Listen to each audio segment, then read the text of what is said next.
Fala pessoal, tudo certo? Bom, nessa aula de hoje eu vou apresentar para vocês o HTML5.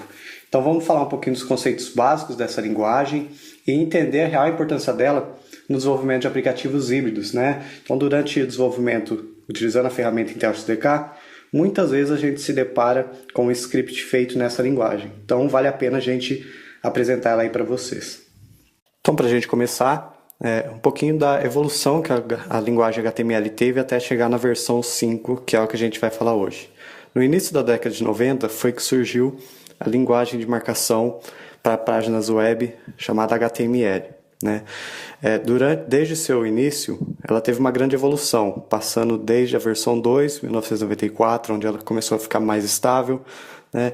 E aí, em 1996, surgiu a necessidade de realizar edições visuais nas páginas, nos documentos e também interagir com ele, dando origem assim às linguagens CSS e JavaScript, que permitiam uma maior interação com a página HTML. Em 1997 surgiu a linguagem HTML4, onde ela ficou mais estável e foi utilizada em larga escala até o surgimento da HTML5. Né? Em 1998 surgiu a evolução do CSS, chamado CSS2. Em 2000 surgiu a linguagem HTML baseada em padrões XML, que oferecia maior dinamismo à construção de páginas. Em 2002 surgiu o conceito tableless, um conceito que visava substituir a estrutura baseada em tabelas por divs, permitindo assim que o mesmo site fosse exibido em mais de um mesmo tamanho de tela.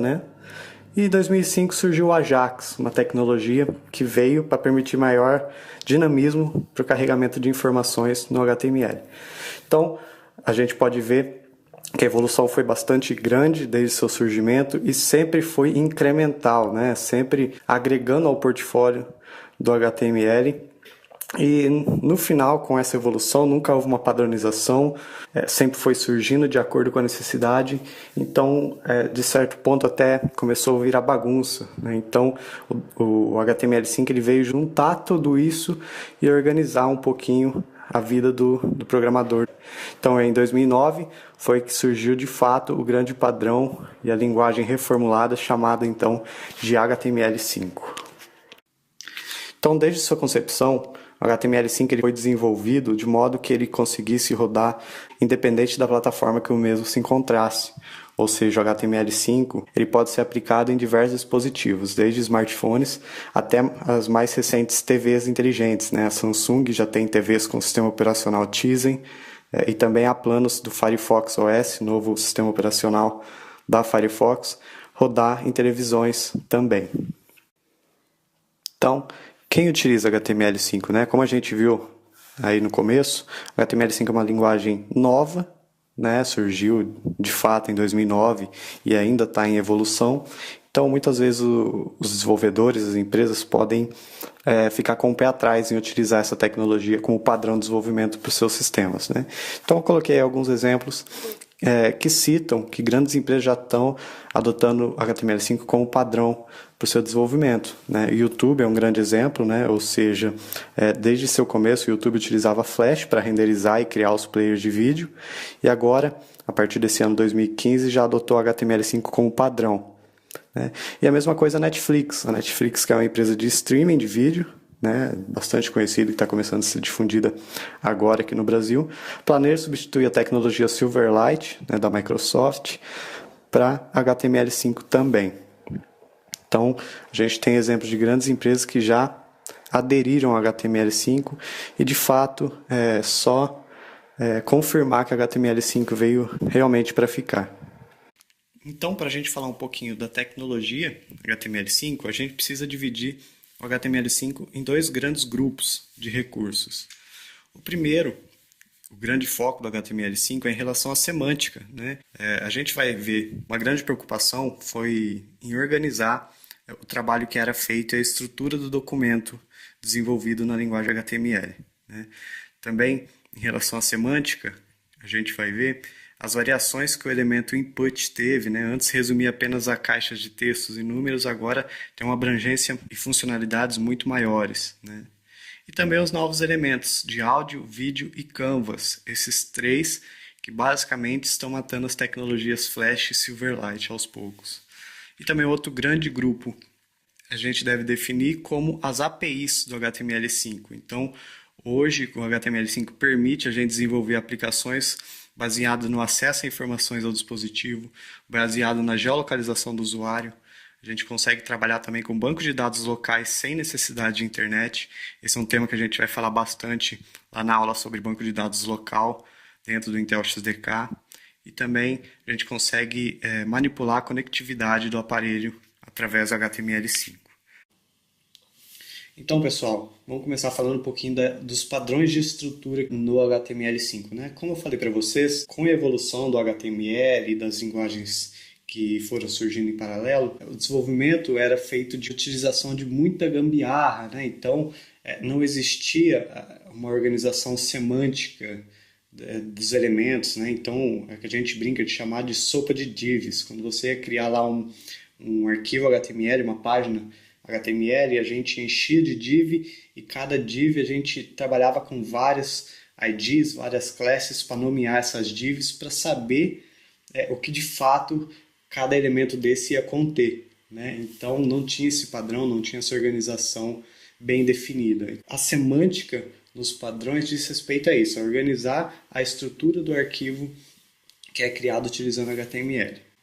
Então só para explicar um pouquinho aí como que é hoje o desenvolvimento utilizando HTML5 em relação à estrutura, né? Do lado esquerdo a gente pode ver como era feito antes, né? Sem o HTML5 a gente enchia de div o documento para criar a estrutura do documento web e cada div a gente colocava uma class ou um ID onde se referia a que de fato essa div ia conter, né?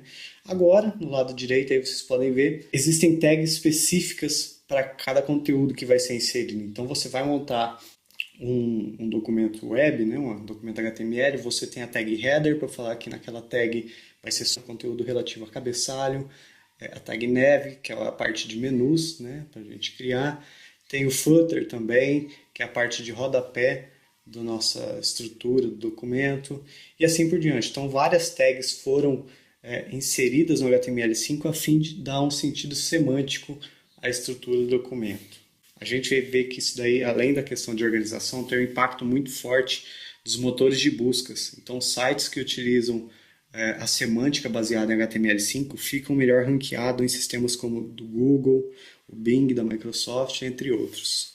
Outra grande evolução foi em relação aos inputs, né, as caixinhas de texto onde o usuário pode inserir informação.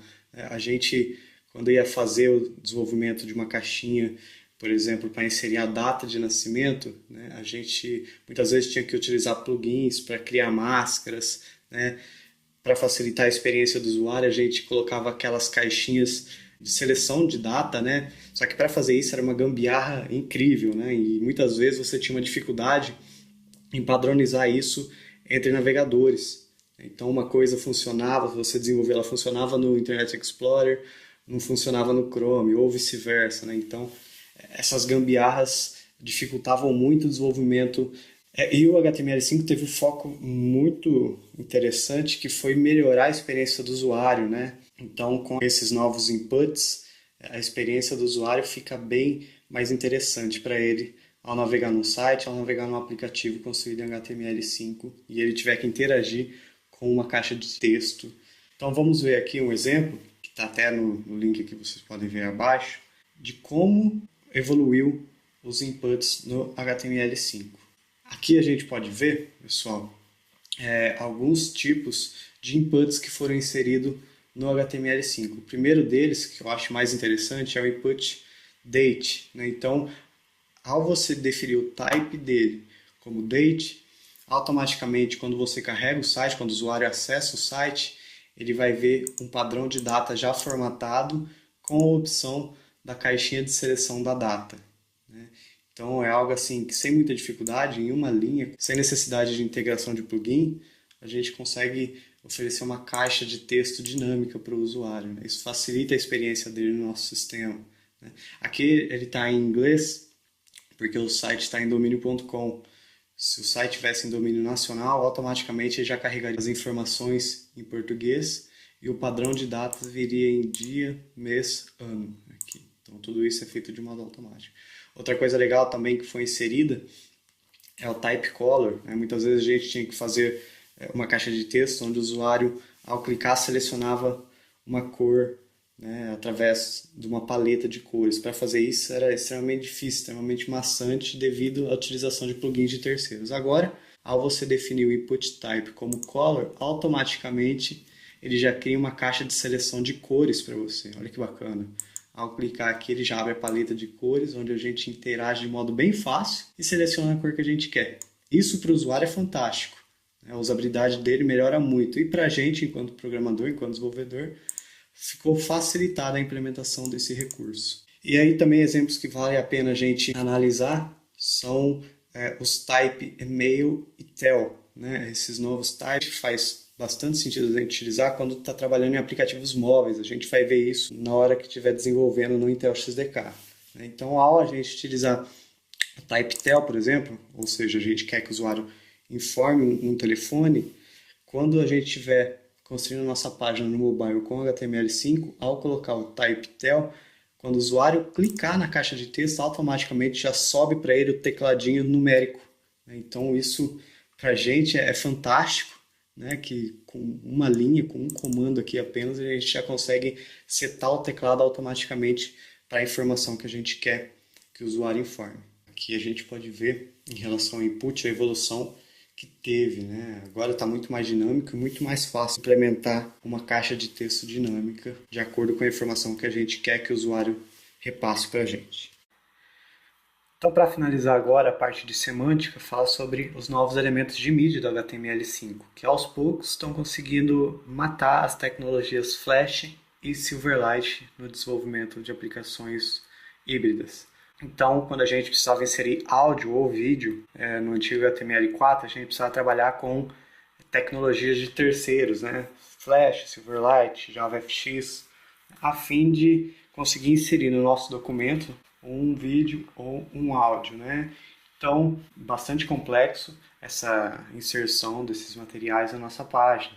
Né? Já no HTML5 eles tiveram a preocupação de tornar isso nativo, né? Ou seja, através das tags áudio e vídeo é possível anexar mídias sem necessidade de nenhum plugin de terceiro. Né? Como eu falei para vocês agora há pouco, o YouTube adotou o HTML5 como padrão de tecnologia para o processamento de seus vídeos. Né? Aí fica um link de referência para quem quiser visitar a página do próprio YouTube que fala sobre a tecnologia HTML5. Aqui é exemplo de um pequeno código onde é possível inserir um áudio. Então a tag áudio é só a gente definir o source, ou seja, qual é o arquivo que deve ser tocado, que automaticamente o HTML5 processa e já gera o playerzinho para tocar o áudio que a gente definiu ali na tag source. E a mesma coisa para vídeo, né? A gente define a tag vídeo e define o source, ou seja, o vídeo que vai ser exibido dentro do player nativo do HTML5. Então, com poucas linhas, a gente consegue fazer algo bastante eficaz aí no que diz respeito à produção de mídias no nosso site. E o elemento Canvas, talvez é o elemento que de fato veio para pregar um prego aí no caixão do Flash e do Silverlight. É um elemento extremamente poderoso do HTML5 que permite a gente interagir com a tela. Né? Então, a gente pode criar gráficos extremamente ricos, pode criar desde jogos até ferramentas de desenho em tempo real na tela. Aqui eu coloquei alguns exemplos para vocês, se quiserem, tiverem curiosidade, dar uma olhada nesse elemento Canvas, né? Inclusive em destaque está o último link aí que eu quero mostrar para vocês agora, o poder que esse elemento tem no que diz respeito ao processamento de Canvas. Então aqui esse é um site, uma demonstração feita utilizando HTML5, né? O elemento Canvas do HTML5, que possibilita a gente literalmente desenhar, como vocês podem ver, na tela. Ou seja, então eu tenho a possibilidade de criar aplicações ricas no que diz respeito à parte de animação utilizando HTML5. Né? E o poder de processamento dele é bem semelhante às tecnologias Flash e Silverlight, pessoal. Então, quem quiser dar uma explorada, conhecer um pouquinho mais, fica aí a dica para vocês entrarem nesse site. Então agora, para finalizar a nossa visão geral sobre a tecnologia HTML5, vamos falar sobre as APIs. Né? As APIs que possibilitam a gente acessar alguns recursos do hardware e também desenvolver algumas coisas bem interessantes no nosso aplicativo ou no nosso website. Então eu coloquei aqui 4 APIs, né? Tem mais algumas, mas essas são as que são mais utilizadas aí no desenvolvimento de aplicativos, que é a Content Editable, ou seja, eu posso editar um conteúdo em tempo real, que está no meu aplicativo ou no meu website. Eu tenho a API também de geolocalização, né? Ou seja, eu consigo saber onde é que o dispositivo está localizado no mapa. Consigo saber quando o dispositivo está conectado ou não a uma rede. E também consigo fazer armazenamentos de dados local. Isso é até tópico de uma aula que a gente vai ver mais para frente aí. Então, uma pequena visão aí de como funciona as APIs de HTML5. Então, o primeiro exemplo aqui que eu queria mostrar para vocês é o de geolocalização. Então, esse exemplo foi construído utilizando a API de geolocalização do HTML5. Percebam que ao carregar, ele já tenta encontrar minha localização atual, né? Aí, se eu permitir localizar, ele vai processar as informações e saber, se não exatamente, aproximadamente onde é que eu estou, né? E já integrado ao Google Maps, ele mostra o ponto no mapa que eu estou.